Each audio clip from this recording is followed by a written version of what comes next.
Did you know that if you have a normal fasting glucose, it doesn't mean you're metabolically healthy?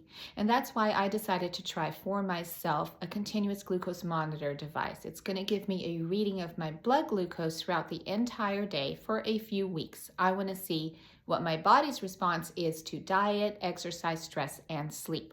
We know that sleep deprivation causes big glucose swings, and that some healthy foods can cause unhealthy spikes in our blood sugar that we wouldn't know otherwise. We also know that stress can sometimes raise your blood glucose level higher than if you ate dessert. And as we age and are in menopause, we lose muscle. And with that, our blood sugar spikes get even worse. So this is not about diabetes. It's about insulin resistance and cardiometabolic health. And I will be doing it for myself and offering it as well to some patients at the office. I think it gives me critical information.